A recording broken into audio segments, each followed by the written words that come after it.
alhamdulillah, alhamdulillah, masha Allah. Ina so in nuna miki wata lejinta da kuma ijita hali da kanwar ki take da shi a cikin aji.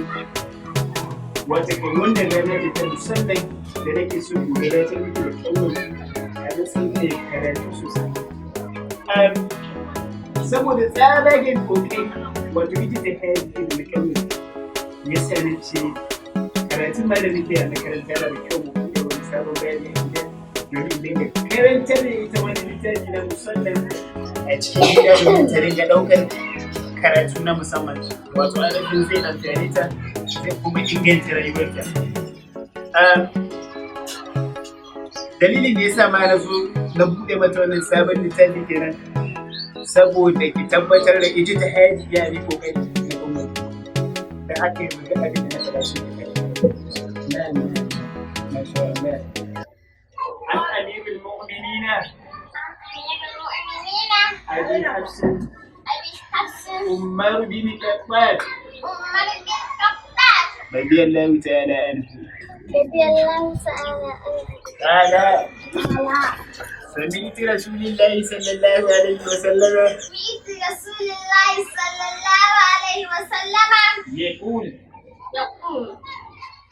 إنما الأعمال بالنيات إنما الأعمال بالنيات. الحمد لله الحمد لله ما شاء الله. الحمد لله ما شاء الله. Wata kina jin ainihin irin kokari da kanwar ki ita ta haifi da take gabatarwa da shi a makaranta. Wata kina jin ainihin kokarin ita da kanwar ki take gabatarwa a makaranta. To, kamar da kika fahimta, ita wannan yarinya kanwa ta yaki. Ita wannan yarinya kanwar ta ki. Yarinya ce mai kokari. Yarinya ce mai kokari. Kuma insha Allah yanzu zan da amfani da wata dama. Kuma insha Allah yanzu zan amfani da wata dama. Zan ki sayar da wani dan sako takaitacce domin miki nasiha yadda kike mai kyakkyawa ya yari Jamila. Yadda kike mai kyau. Kyakkyawa. Kana hanji Jamila kike mai kyau. Bai kamata a ce kin kai har wannan mataki baki zawaj ba yari aure. Yana da kyau a ce kin yi zawaj. Yana aure. Kuma dai kin gane da kike sani a matsayin ki na budurwa kuma baliga.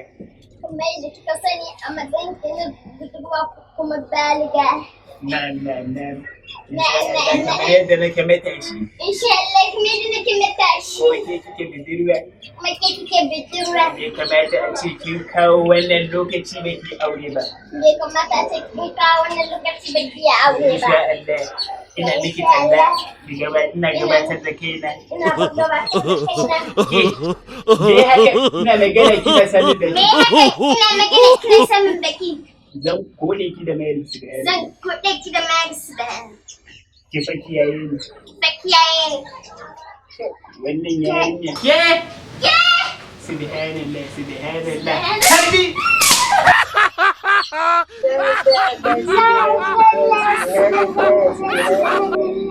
Wata kan ana fi haka kuke.